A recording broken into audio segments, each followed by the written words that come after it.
Welcome to Off Topic but On Point. I'm Odette, and here we embrace the unscripted, the unconventional, and dare I say it, the unexpected. Because sometimes the best breakthroughs happen when you go off topic. Each episode, we dive into business, leadership, and life, exploring the moments that challenge us, shape us, and push us forward. So, whether we're tackling entrepreneurship, collaboration, mindset, or even navigating resistance, one thing's for sure, we'll always bring it back to what matters. So get ready for candid perspectives, thoughtful insights that will keep you engaged, inspired, and maybe a little bit uncomfortable in the best possible way.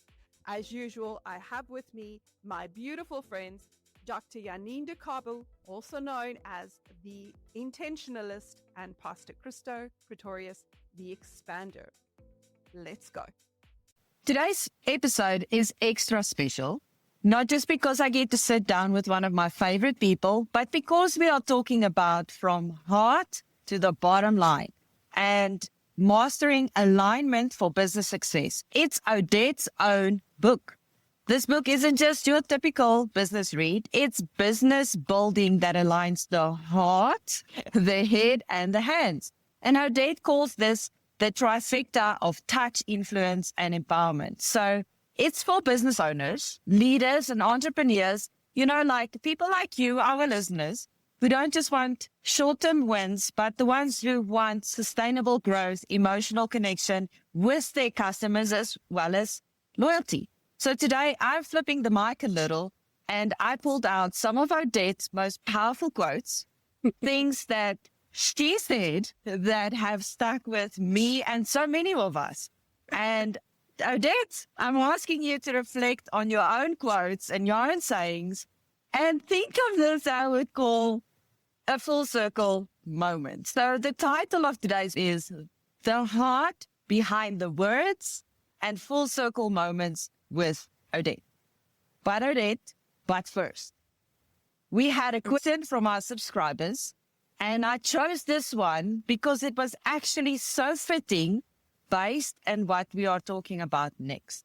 So I'm going to give you the question, and then we'll take it from there.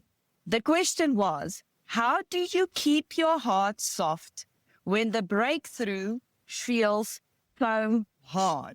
And this was based on our podcast that we did the last time about feelings. Wow, that's a deep question. It's funny that you should ask that because that's I feel like that's my existing journey. There's like a million and one things going through my mind right now. And I think probably the first thing is it's not final. We have a tendency to think the thing that we're going through is final. And again, it comes back to the question Pastor C asked us, what would you like? And you said time and I said perspective. Because when we look at the struggle in isolation, we're hurt, we're frustrated, and we feel like nothing's moving. And it's not true that nothing's moving. It's that in this particular moment with our blinkers on, all we can see is this mountain. Actually, the mountain is a tiny little hill, and it's just because you're almost there that you're struggling and you're busy climbing. And that in that moment, we can see to harden our hearts. I know I do. As humans, our experience is to protect ourselves. That's survival requires protection. So the minute something hard happens, to protect ourselves, and the way we do that is to harden our hearts. When you harden your heart, you are not able to receive revelation. If you have a hard heart, you cannot experience the kingdom of God. You cannot experience breakthrough. You cannot experience miracles. You cannot experience anything that God has. Because he says, he wants a broken and contrite heart, one that is soft and surrendered. I love that, soft and surrendered. Life and experience all that God has for us if you don't have a soft and surrendered heart. What does that mean, though? you can't be callous. And I can say that because I'm callous. I have built walls around me to protect me so that I don't get hurt. But that has also meant that my journey has been so much harder and so much longer because God's had to break down those calluses. He's had it all off. And the moment you become vulnerable before Him, that's when you can experience breakthrough. And I think the biggest thing is to just say, Lord, this thing sucks. God knows, like it's not, oh, thou for art, Mr. King. That's not how you speak to God. He's your heavenly Father, and it's a conversation of, do you know that this sucks? And He knows it sucks. Let's be serious. He knows it sucks. But the fact that you are vulnerable enough to say, Lord, this hurts, and not my will, but yours, that's how you stay soft. That's how it's in that moment where you say, I don't know where the breakthrough is. Heck, I don't even know if it's coming. But you promised me that I will be victorious in this life. So maybe the breakthrough looks different, but you promised victory. So I'm going to hold on to the victory because you promised it. It's putting our faith back into God as opposed to this thing that we're focused on or this thing that we're trying to push. And only when you do that can you stay soft. Only when you do that can you say, well, the people around me are just people. They didn't mean to hurt me. And even if they did, they had no idea what they were doing. The thing that was trying to kill me couldn't kill me because God's put me here for a reason, and it ain't over until He says it over. So I'm still here. So there must still be purpose for me. It's only when we can say, Lord, it's yours. Good, bad, ugly, it's all yours. That's when your heart can stay soft. That's where you keep yourself in His presence. Because you know what? It's all temporal. It's going to pass. This is going to pass. The mistake we make is we think success is eternal. We think disaster and failures are eternal. It's not. It's a roller coaster. Sometimes you're up, sometimes you're down. That's called life. It's not always going to be that way. Stop thinking. If we start, well, today, Odette, if today starts like this, it's going to be such an incredible podcast. Now, I already hear the heart behind your words and the real stories that shaped them. And that's what I love. I want to start pulling threads on some of your most unforgettable lines. I'll give you the quote, and then you give me the heart behind your words and the real stories that shaped them. The first one is, being hard to reach doesn't make you look busy. It makes you look unavailable. Like, I could just see how you recognize that. That was brilliant. You know, like all the movies you watch, they'll say, if you want to seem successful, never answer your phone, or answer and to pretend to get one on, or pretend to have a PA or VA or whatever. Like, maybe that works in show business. Maybe it worked for Donald Trump. I don't think it works in real life. I think if you're corporate and don't answer phone, customers, I can't trust this company. If you're a small business and you don't answer your phone, these people are in business. They're either out of business or they're too busy for It's me. just- That's what you think. They can't help me because the moment, especially when it comes to small businesses, when you're a small business and you're not reachable, the question is, okay, well, if you can't answer the phone, how are you going to deliver on whatever it is I need? Or what about when things go wrong? Because it happens, right? Things go wrong. And when things go wrong and you're not reachable, then people don't know what's going on. And the truth is, if we don't tell them, they make up their own story. The reality is most people make up horrible stories. And it's disastrous. None of it's true. None of it is even remotely possible. But in their minds, yes, they have broken the business, or they have left to Kathmandu, or they've taken my money, or none of those things are true. But you created an environment where people can't trust you because now there's modestness. And even if you come back and we're looking after you, already in your mind, you're thinking, well, I couldn't reach them the first time. Where were they all this time? trust, the distrust has already started. It's very hard to go from distrust to full trust. No, it's hard to do that. So you have to start with trust, and starting with trust means just answer. Oh, don't be scared. I like that. It's so true. Or if you can't answer, we've got this magic button that I will phone you back later, or whatever the case is, that you can personalize. Hello? You can personalize that button and put a heartfelt button and response into that. I say to my customers and my clients often, if you can't get hold of me, if you phone, please send me a WhatsApp. It simply means I'm in a coaching session and I can actually answer you on WhatsApp if it's urgent, or I can get you help right then and there. Yes. And sometimes it's just that clarity for the client as well that can help them to get through the process. You know, I've had requests where the client phones is as simple as I lost my password. I can honestly, in a session, quickly go in and reset your password. Simple things like that. So it's that clarity and that communication also that helps. But that quote was so brilliant. Being hard to reach doesn't make you look busy. It makes you look unavailable. So number 2 will lead into something that you just said, which is clarity builds confidence. Confidence builds trust, and trust builds loyalty. I've heard you say that often. Yeah. I think we need to, even if you're not a business, even if we just look into moms and dads who have kids, if you tell your kids to do their chores, I tell my kids to do their chores, that's never a good instruction. Because it's true. With these moms, someone was going to do, everyone thought someone's doing, and they're not. So it's not superiority. And when it comes to people's money that they worked hard for, and you're asking them for money in exchange for something else, whether it's a product or a service, you've got to be clear about what it is they get. I was mentioning yesterday with who's in business, and they're doing well in the sense that there's business running.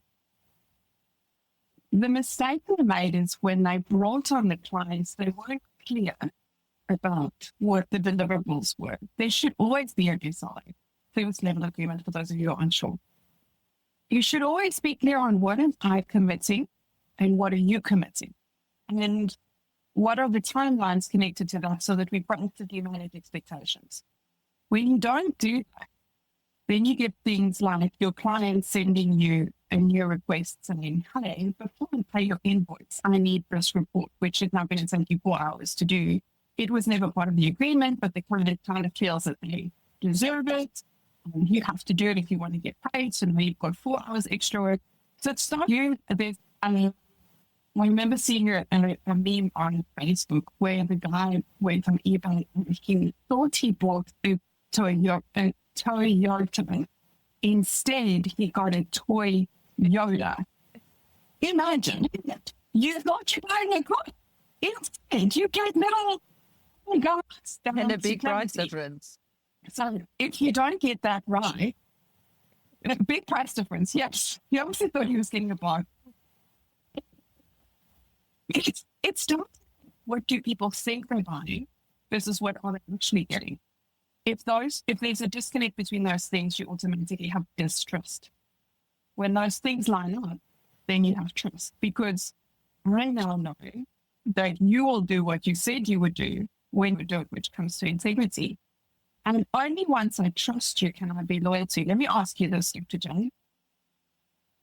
The businesses, or let's say the people, because all businesses actually have people, the people that you are loyal to. Do you trust them? Absolutely. Okay. No, I think it developed into that. Exactly. It's a process. And we think in business, because there's an exchange, because there's a transaction, it's different. Think about your spouse. You got to know your spouse. They were consistent every single time. If you went on a date, they would pick when the date was, where the date was going to be, and you kind of just knew. You couldn't feel yourself. Well, this is work. When you get that out of the way, now we're like, okay, so if we can get the admin contractual stuff, then we can have a conversation, get to know each other, realize we like or dislike each other. And now we can start building trust with one consistent thing after the other. It's not, I suddenly trust you because you did this one thing.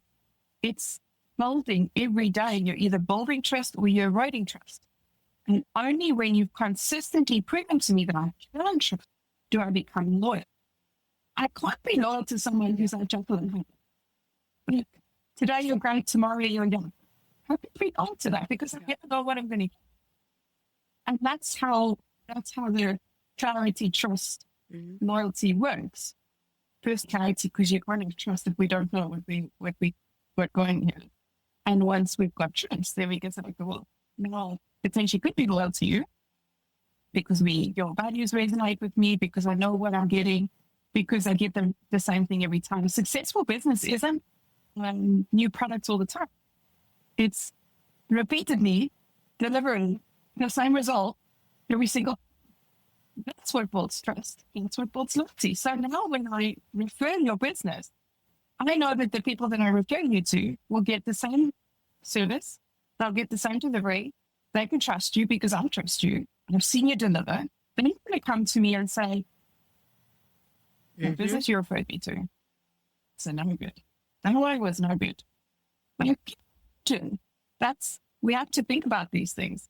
That's how people become loyal, because they know if I tell my friends about you, you're going to do the same, if not better. Now I like that. It reminds me of a conversation Pastor C and I had last week about keynote speakers and how interesting it is that they have 4 or 5 keynotes that they speak on. And when I read your quote as I was preparing, I was like, that is it. Because in my mind, and also Pastor C, we also always want to, and the same for you, we always want to add additional value and have the most innovative things. And we do. But if you look at the keynote speakers, they have the same 4 messages that people are clear about. Therefore, there's clarity. Because they've heard the message before, they have confidence that the next person hearing that keynote is going to love it. And it's built loyalty because every time that person delivers it, it brings value.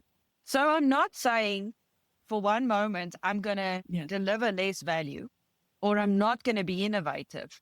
But there are certain of my products and the services within the business that needs to stay the way they are in order to project the clarity, the confidence, and the trust that creates that loyalty within the customer. And to me, actually, it became that this is the business's heartbeat.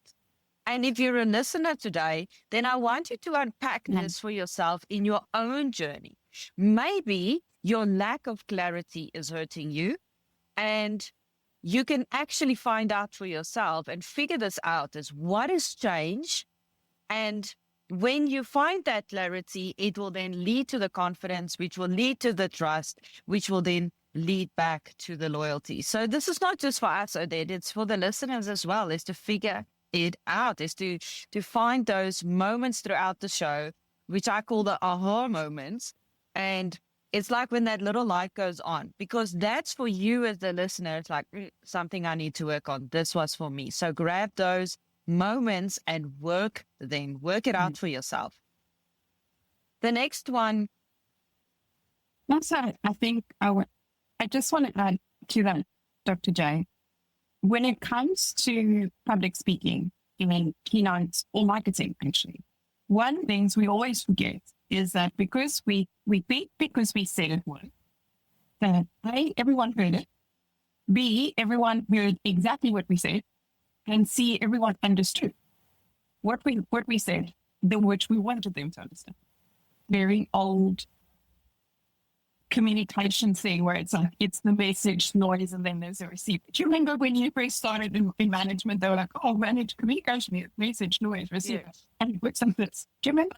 It's that. It's changed. It's still the same. So when people hear you say something, the first time they hear everything, check out every 30 seconds. So of what I've said, people have already missed out half of what I said because they're checking and checking. your brain does this the whole time. So when it comes to those things, saying it once is like not saying it at all. Saying it once is like not saying it at all. We have to, if we have a message that we're driving home, we have to consistently say that message, because we are the world, whether you're in marketing or you're in keynote speaking, the world is bombarded with information the whole time. And that information is constantly evolving. It's constantly being refreshed. And people are looking for the one thing that they can hold on to, that they can grow. It becomes attainable, and they can latch onto it and say, I actually understand that. But when you constantly change your keynote, or you constantly change your message, then people can't grasp it. It's too hard. There's too much going on. And I'm not saying don't change your product or don't change your message. Your core message must stay the same.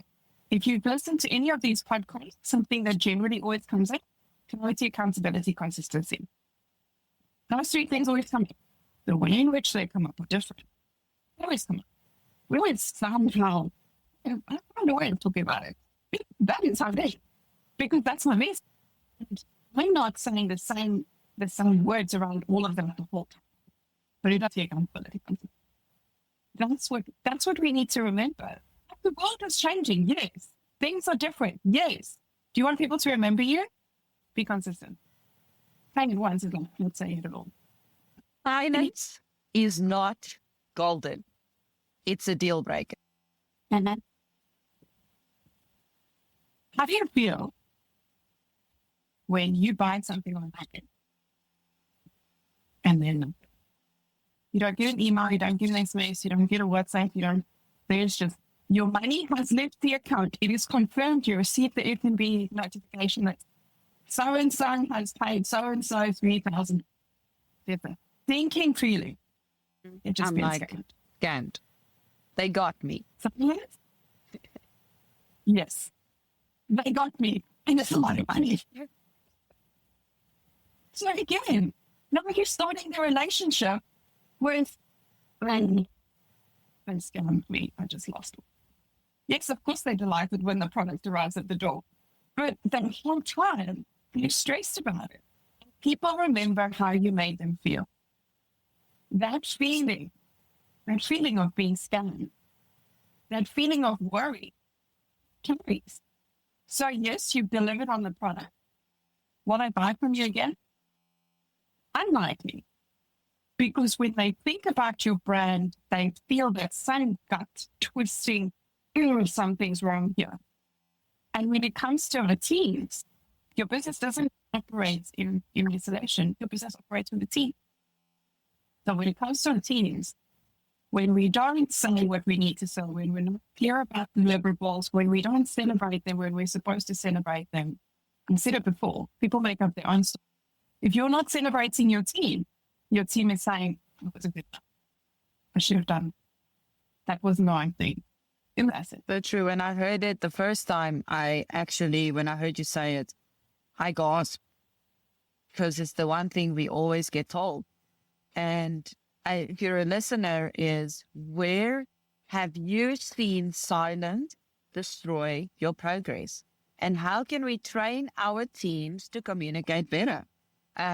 We had something similar this week where we had to withhold information from one of our team members because we wanted to surprise her.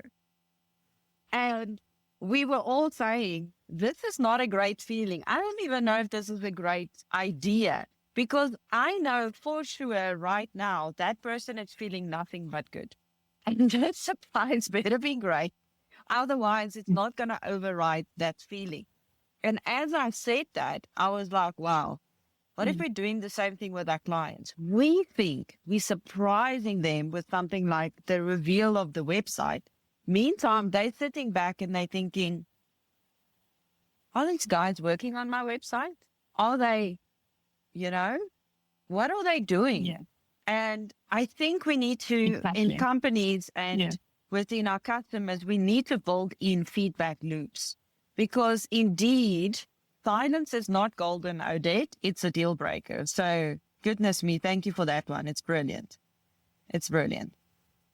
You can tick all the boxes and still lose trust. You were saying that real loyalty isn't built on process. It's also process alone. It's also built on connection, consistency, and clarity. That seems to keep coming up. Predictable. Well, it sounds like you have been scoping my laptop, because I actually just wrote a post this week about that same thing. Because, and guess where it comes from? I spent a lot of time before I understood customer experience, before I understood what any of that was. I was doing process engineering, I was doing Six Sigma work, and Six Sigma work is about customers, right? It's about delivering for the customer with the least amount of deeds. And then it kind of evolved around what does it mean. So initially, access for you, easy, no problem. And then I moved into the insurance space, where there's a box, but there's a human behind the box. And I sat in claims forums where we debated at length, should we pay this grandma's claim? She's lost $100,000, $1,000, $10,000, whatever. She's lost it. She repaid. And sometimes the conversations were quite flippant. It was very much like, it's a lot. The procedure says X, Y, and Z. Check, check, check, check, check. No. My job was, thank goodness that was my job. Job was to say, would you do that to your mother? If your mother submitted this claim and said, come to my house and stand the car. I don't have a car and I need to get to work, and you're saying you're not going to pay my claim for whatever reason. Would you do that to her? What would you do if your mother came home in tears and said to you, I had this insurance, I paid it faithfully, and now they said they're not paying it? There's a person that sits behind that. The same is true for banking, the same is true for marketing, the same is true for every single business. There is a person on the receiving end of whatever box you've just ticked. Then we moved to Australia. Australia is really good at ticking boxes. Here, boxes are checked. Like, ample. Boxes everywhere are checked. But the box alone is not enough, because when you dig a little bit deeper and you start asking for a human interaction, when you start needing a connection, someone to speak, they're like, not me. And that's where it came from for me. We can check the boxes. In South Africa, TCF was a very big thing for a very long time. I was there. We could say requirements of treating customers fairly. I do this thing and this thing and this thing. It's like the Bible and salvation. It's not the letter that builds, but the Spirit brings life. It's not the letter. It's not the box that matters. It's the Spirit it's trying to convey that matters. And we miss that. We think if I've checked the box, then I've done my job. But it's our job actually to understand we need to check the box and understand what is the Spirit. What did we want people to feel? What did we want the outcome to be when we put this box in place? Because the box is just there to protect us and the customer. If we're not protecting the customer or ourselves, we're just protecting ourselves and not the customer, then there's something wrong here. And that for me is where that tension comes in. It's we're checking boxes, and that's great. When customers feel like they're an exercise, they're a number, nobody cares. So it's kind of like a case of micromanagement versus meaningful relationship. You have to find the balance between the two. Clients rarely leave with a bang. Most just slip out the side door. Like, ouch. Like with their feet. 100%. I guess sometimes Australians complain, but also not really. But definitely, in South African, we'll vote with their feet. We don't make it up. We rarely tell you. I mean, yes, Hello Peter exists because people complain. 100%. Most people actually don't complain. Most people are unhappy about what happened. They will go and tell their friends about it. Australians actually also don't complain because they don't think confrontation. They will also tell their friends about it. In fact, post something anonymously on Facebook, quite brazenly, and never tell you, but also never return. So you don't know what went wrong. You don't know how to fix it, and that money is gone forever. I think that when I was working with the smaller insurance brokers in South Africa, one of my first questions would always be, where is your complaint register?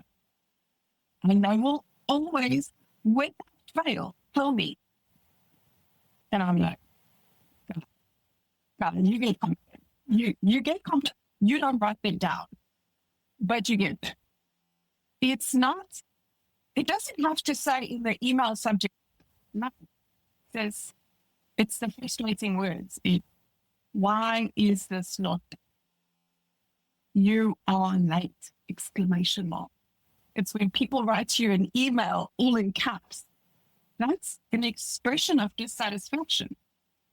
If you don't and deal with it, they will tell their friends aren't buying from you, by the way, and they will leave.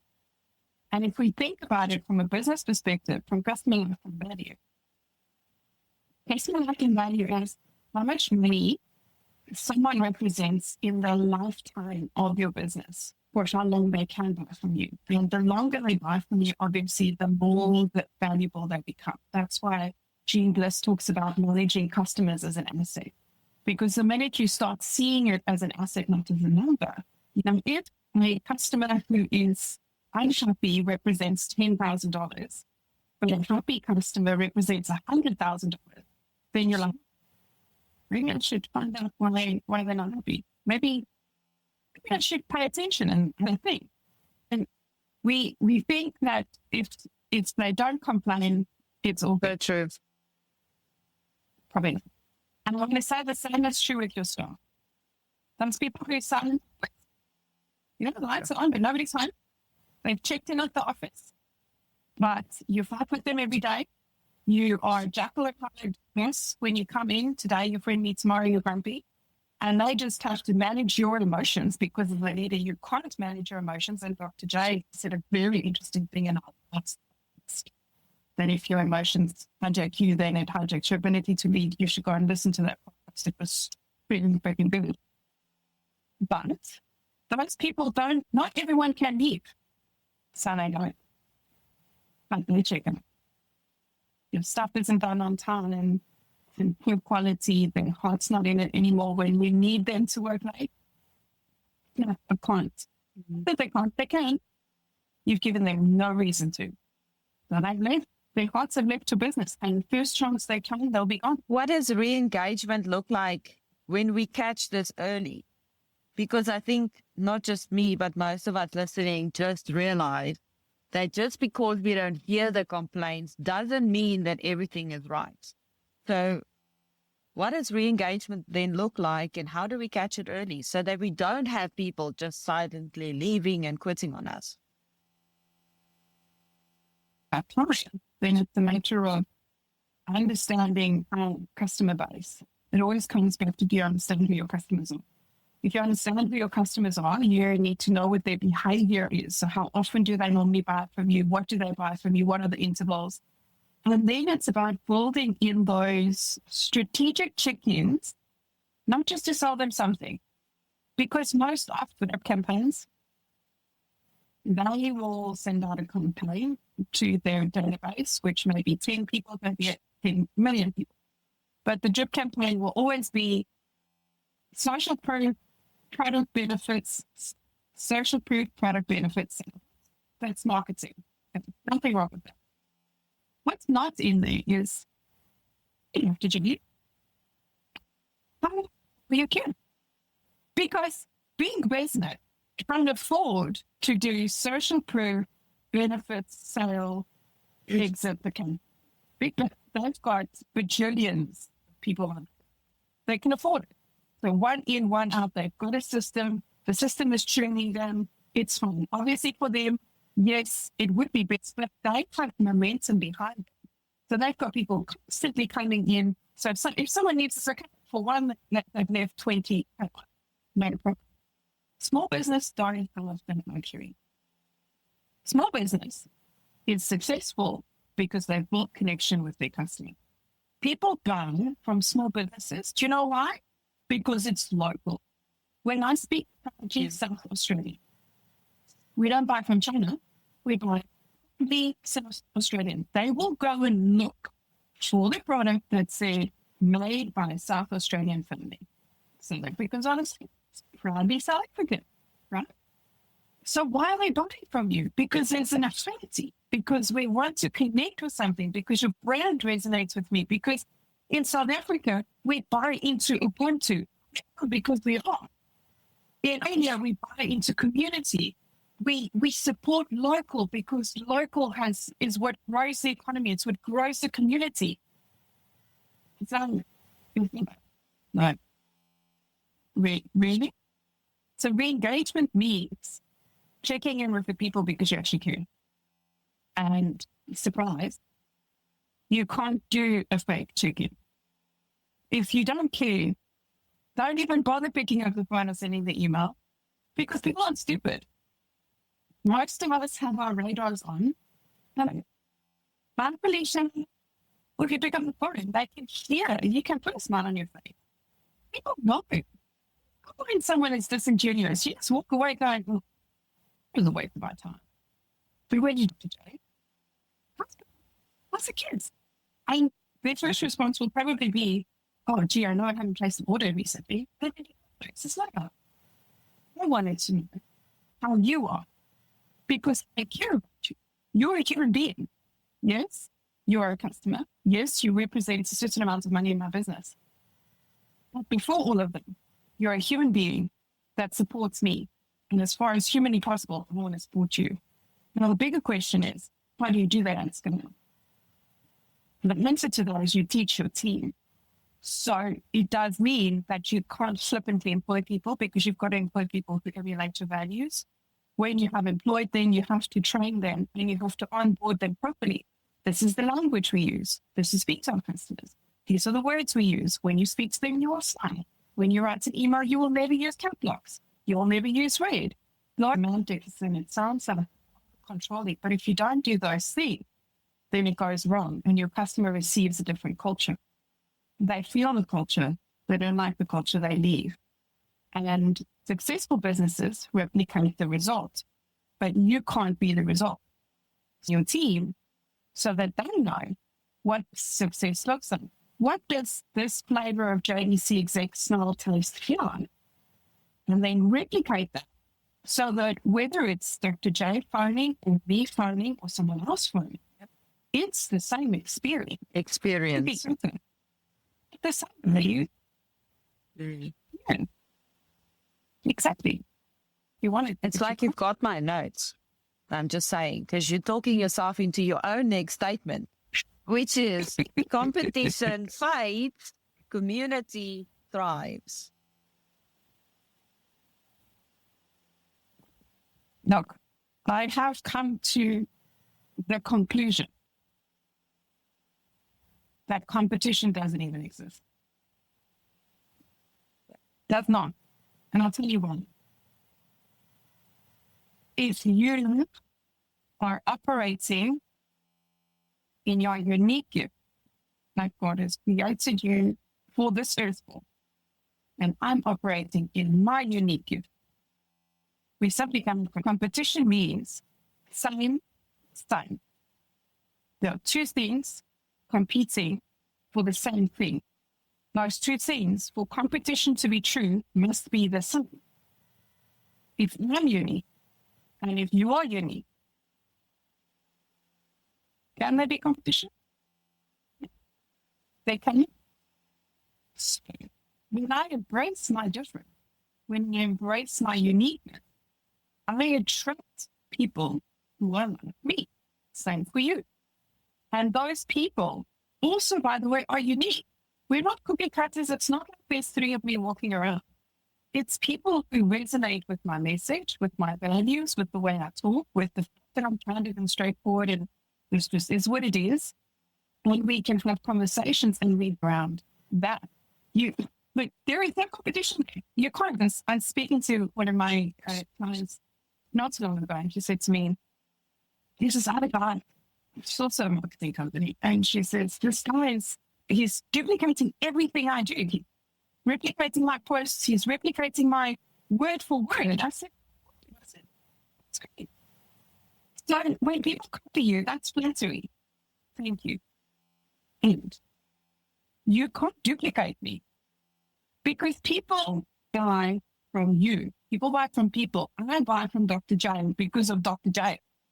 Not because of the words she put on a page, because words mean nothing if you don't have the heart that sits behind it. Again, it comes down to people aren't stupid. We know. Because it's he. So, it's a she and a community. And community is based on who we are and how we create an ecosystem. It was so interesting together. yesterday in our marketing cosmetics session. It's one of our flagship programs with the marketing. So we ran it and we were talking about websites. But before we started, we asked them the question, what will your ideal website look like?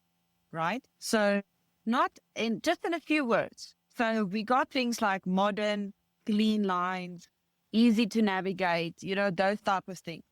So as we went through the session, I asked them at the end to look back at the answers that they gave in the beginning of the session. And I told them, do you realize that those 3 or 4 words that you used to describe your website in the beginning of the session was actually describing you as a brand, as a person, as a personality? And that is so, I was like, that's what I want. That's the whole point, is that your brand, your website, your content, your blogs, your podcasts, your stuff must reflect you in every single way. That is brand. That is the personality of your company that derives from the personality of the owner. And there, in that space, competition cannot thrive because nobody can play in your league. No one. I love that. I love Absolutely that. not. And I mean, we've spoken about it in previous session about co-opetition, is where competitors actually come together and they thrive together in a community. That's what we're talking about, because nobody has your juice. Only you have it. And use it to the best of your ability to build yourself, your brand, your business, and your community around you. So, maximize loyalty through meaningful experiences. How do we do that? Make it meaningful. But guys, I've been writing posts, so you'll see these things coming in the next weeks, whatever. But if I think about when we came over to Australia, we came in the middle of COVID. It was terrible because it was COVID. And we were locked up in a hotel room for 15 days. 15, not 14. Joke's on you if you thought it was 14. Joke was on us as well. In the room. You're not allowed to speak to people outside of your room without your mask on, which is amazing.